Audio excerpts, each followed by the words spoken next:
ये है talks news network और आप देख रहे हैं पॉलिटॉक्स, राजनीति का कच्चा चिट्ठा। माननीय सांसद असाउद्दीन अंसारी जी, अवैसी जी। मैडम चेयरमैन, आपका बहुत बहुत शुक्रिया। मैं इस बिल की मुखालिफत में खड़ा हूं और मोहतरमा, मैं आपको एक बात यहां पर ऐवान को बताना चाहूंगा कि जब हमने संविधान को बनाया था, जब बन रहा था संविधान, और उस वक्त में इस वक्त में कितनी गिरावट हो गई है, ज़हनी तौर पर, अखलाकी तौर पर, तहजीबी तौर पर, दिमागी तौर पर, नफ्सियाती तौर पर। जब संविधान का प्रियम्बल बन रहा था अक्टूबर 17, 1949 को मैडम, तो उस वक्त के.एम. पाठक रुकन थे कॉन्स्टिट्यूंट असेंबली के। उन्होंने कहा था कि प्रियम्बल की शुरुआत भगवान के नाम से होगी या खुदा के नाम से होगी। आपको जानकर हैरत होगी कि राजेंद्र प्रसाद साहब ने जाकर कहा कि नहीं, संविधान की शुरुआत भगवान या खुदा के नाम से नहीं हो सकती। वोटिंग हुई, वोटिंग में के.एम. कामत साहब हार गए।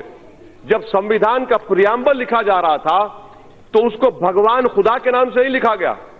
अब वो ऊंचाई और ये पस्ती देखिए आप कि एक कानून ऐसा बनाए जा रहे हैं जो मजहब की बुनियाद पर बनाया जा रहा है। मुझे शिकवा इस बात का नहीं है, गम इस बात का नहीं है कि आपने मुसलमान को नहीं रखा। मुझे गम इस बात का है, आप मत लीजिए किसी पाकिस्तान से मुसलमान को, अफगानिस्तान से, मुझे उससे कोई मतलब ही नहीं है। मेरे बुजुर्गों ने जिना के पैगाम को ठुकराया। हमने मौलाना अबुल कलाम आजाद के उस जुमले को यकीन किया कि इस्लाम का इस मुल्क से 1000 साल का ताल्लुक और हिंदुइज्म का 4000 साल का ताल्लुक है।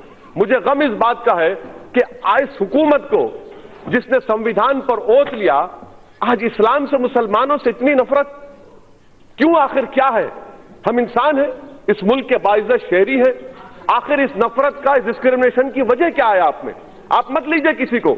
मैडम, मैं ये क्यों कह रहा हूं, बता रहा हूं। आप, मैं जानना चाहूंगा होम मिनिस्टर साहब से कि इस बिल को एनआरसी के नजर से देखने की जरूरत है। जो आसाम में एनआरसी हुआ मैडम, वहां पर 19 लाख लोगों के नाम नहीं आए, जिसमें से खुद वहां के मंत्री कहते हैं कि 5,40,000 बंगाली हिंदू है। मैं होम मिनिस्टर जानना चाह रहा हूं कि सेक्शन 5 के तहत, ये जो सेक्शन है ना मैडम, सेक्शन 6A के तहत जितने बंगाली हिंदू हैं उन पर जो मुकदमा चलेगा वो अबेट हो जाएगा। और किस पर मुकदमा चलेगा? फॉरेन सिविल से मुसलमानों पर। बताइए होम मिनिस्टर साहब, ये डिस्क्रिमिनेशन नहीं है?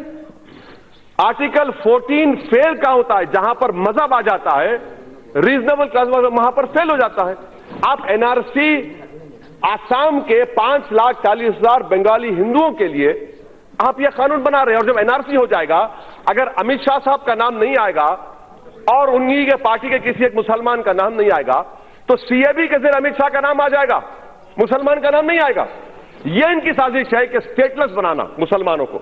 और मैडम, मैं इसकी मजम्मत करता हूं। हमारा हाल आप यह करके रख दी है कि तूफान में, किश्ती में, तासुबियत की, फिरका परस्ती के एक तूफान में बगैर मल्लाह के हमको किश्ती में डालकर छोड़कर साहिल पर बैठकर सब तमाशा देख रहे हैं। मगर याद रखो, ये तमाशा देखने वालों, ये कश्ती साहिल को पहुंचेगी और इंशाअल्लाह ताला हम कश्ती जलाकर जमहूरी अंदाज में अपने हक को हासिल करेंगे। ये ऐवान को समझने की जरूरत है। तीसरी बात मैडम, जो मैं आपके सामने रखना चाहूंगा कि PoK, sir, PoK, home minister साहब, अब यह क्यों भूल जाते हैं कि 1/3 एरिया हिंदुस्तान का चीन में है? आप डर रहे हैं क्योंकि कल अगर दलाई लामा मर जाएंगे, नया दलाई लामा आएगा, तो आप उसके लिए रोक रहे हैं। क्या तिब्बत के लोगों में मुसलमान नहीं है?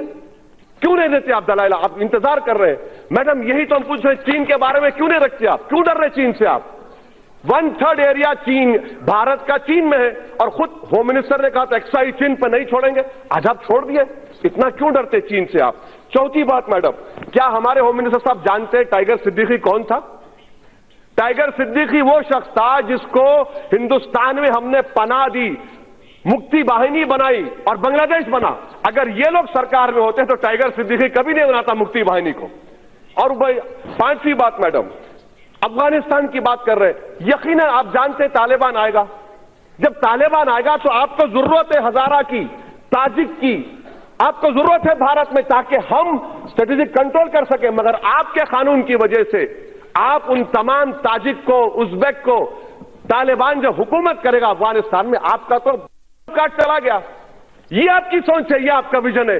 مجھے امید نہیں تھی کہ اتنا بڑا بلنڈر اسٹریٹجک سیکورٹی کے اینگل سے آپ لوگ کریں گے.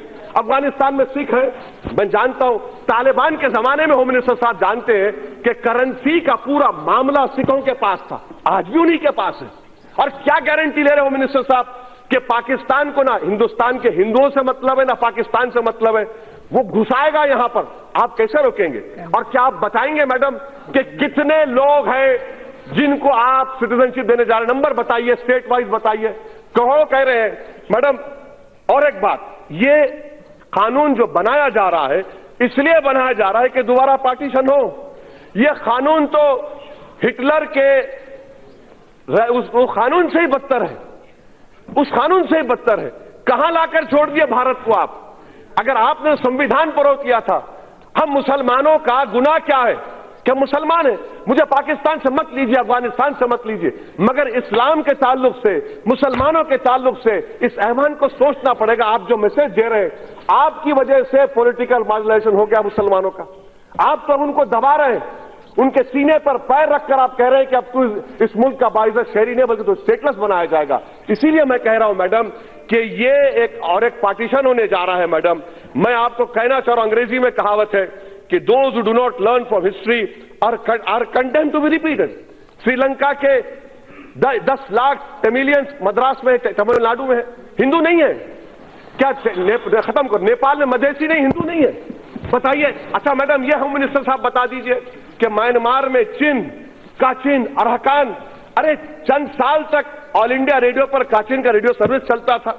یہ چین لوگ کرسچن ہیں میانمار کے. آپ انتظار کر رہے ہیں, کیا انتظار کر رہے ہیں؟ کون سا اسٹریٹجی آپ کی؟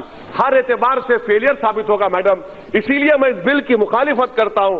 یہ ہندوستان کے سنویدھان کے خلاف ہے, اور یہ ان لوگوں کی توہین ہے جنہوں نے اس ملک کو آزاد کروایا. تو سن 57 کی جنگ آزادی ہو یا 1910 میں مہاتما گاندھی کیسے مہاتما بنے معلوم میڈم؟